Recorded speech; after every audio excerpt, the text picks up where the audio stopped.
बेटा दिखाएगा जनाब, देखेंगे।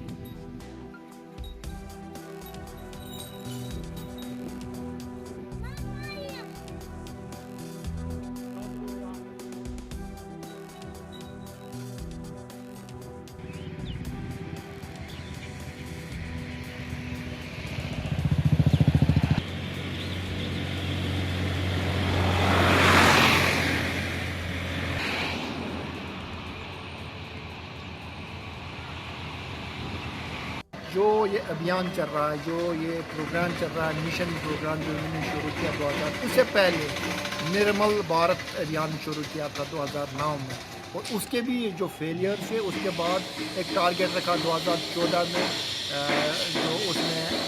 जो उस वक्त के ब्यूरोक्रेट आयर थे, तो उन्होंने उसको स्टार्ट किया और उसके बाद उसका जो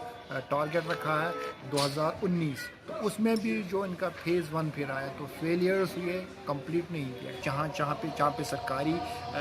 बिल्डिंग है, सरकारी बिल्डिंग में जो शौचालय, आप देखिए उसकी हालत, या तो वो टूटे हुए हैं या उसको कोई सफाई, हाँ मैं मानता हूँ सफाई के कर्मचारी हैं, वो तनख्वाह लेते हैं, लेकिन उसके बावजूद अगर मैं उस शौचालय में जाता हूँ, क्या मैं उसको ऑन करता हूँ? नहीं करता हूँ। ह्यूमन एक्सक्रीटा है वो सीधे नालियों में चला जाता है और फिर हमारे जाले में चला जाता है, आरपत्ती में जाला या किसी और नाले में चला जाता है। क्या उसके लिए उन्होंने मतलब ट्रांचेस बनाए? नहीं बनाए हैं। और जहाँ तक आपने छेड़ी बात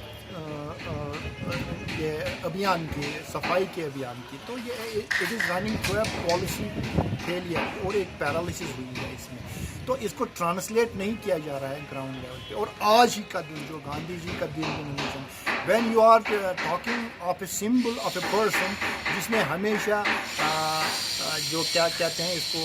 मजहबी रवादारी की बात की, आपसी मेल मिलाप की बात की, सफाई की बात की, मन की सफाई की बात की, तन की सफाई की बात की, लेकिन ये उसके परे जा रहा है। और इस दिन को चुनना कि गांधी जी का जो मिशन है, जो उनकी बात है, उसको प्रमोट किया जा रहा है, लेकिन ये सरीहन उनके जो आइडियोलॉजी है, उनकी जो फ़िलासफ़ी है, उस फ़िलासफ़ी के ख़िलाफ़ जा रहा है। तो मेरे कहने का मकसद क्या है, एक शायर ने खूब कहा है, दोपुई नुंदरेश फटर करतल बनाउस द्रज ज़रातस की, जो आप जो नफ़रत की तलवार लेगी, उस नफ़रत की तलवार को आपको तोड़ना पड़ेगा, और वरना ये ऐसे नहीं चलेगी। जो आप अभियान चला रहे हैं, ये अभियान तभी कामयाब हो जब आप सब लोगों को साथ लेके चलेंगे और उन सब लोगों को एक सेंस ऑफ ओनरशिप और सेंस ऑफ बिलोंगिंग देंगे, तभी ये मिशन कामयाब होगा, वरना ये फेल हो जाएगा। सफाई जो है इंसान के लिए काफ़ी ज़रूरी है, और अपने आस पड़ोस को साफ़ रखना इंसान की अवलीन तरजीहात में शामिल होना चाहिए। और ख़ासकर अगर बात करेंगे यहाँ हुकूमत की, तो हुकूमत जो पिछले कई सालों से स्वच्छ भारत अभियान चला रही है, 2 अक्टूबर गांधी जयंती के दिन पे या इसके बगैर भी जो तशहीरात होती रहती है कि सफाई का ख्याल रखा जाए, सफाई के लिए इकदाम उठाए जाए, लेकिन अगर ज़मीनी हक़ाइक़ देखेंगे तो ज़मीनी हक़ाइक़ कुछ और ही बयान करती है। क्योंकि अगर हम सरकारी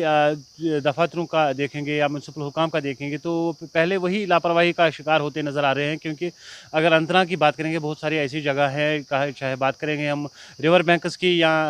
जो टूरिज़्म प्लेसेस पे जो इलाके आते हैं, वहाँ पे जो डंपिंग साइट्स यहाँ पे क्रिएट की जाती है, लेकिन ज़मीनी हक़ाइक़ कुछ और ही नज़र आते हैं। खाली ये इसी दिन पे महदूद रहता है या तशहीर तक ही महदूद रहता है, बाकी जो कार्रवाई करनी चाहिए थी, जो अमली जामा पहनाना चाहिए था इन कामों को, वो कहीं पे नज़र नहीं आता है। अगर हर और हम नज़र घुमाएंगे तो काफ़ी गंद नज़र आती है। लेकिन ये तशहीरी प्रोग्राम और ये गांधी जयंती के दिन पे झाड़ू उठाना, इससे माहौल जो है साफ़ नहीं रहेगा, बल्कि ये सरकार हुकूमत को भी ये चाहिए था, म्युनिसिपल हुकाम को भी ये चाहिए था, और साथ ही साथ लोगों को भी चाहिए था सफाई का ख्याल रखने के लिए साल के 365 दिन ये ऐसा ही काम चलता रहे। हुकूमत पिछले कई सालों से ये दावा कर रही है कि प्लास्टिक या पॉलीथीन बैनर्स पे जो है बैन लगाया जाए, लेकिन वो भी सिर्फ तशहीर तक ही मुनहजम है। क्योंकि अगर हम देखेंगे, बाज़ारों की तरफ रुख करेंगे या पार्कस में देखेंगे, जहाँ पे सिक्योरिटी गार्ड्स भी रहते हैं, कहीं पे भी कोई पाबंदी आयद नहीं की जाती है। तो हर और जो है पॉलीथीन का बेतहाशा इस्तेमाल नज़र आता है। क्योंकि माहौल को साफ़ रखने के लिए जब तक इन चीज़ों पर पाबंदी मुकम्मल तौर पर आयद नहीं हो जाएगी, तब तक हम अपने माहौल को साफ़ सुथरा नहीं रख सकेंगे।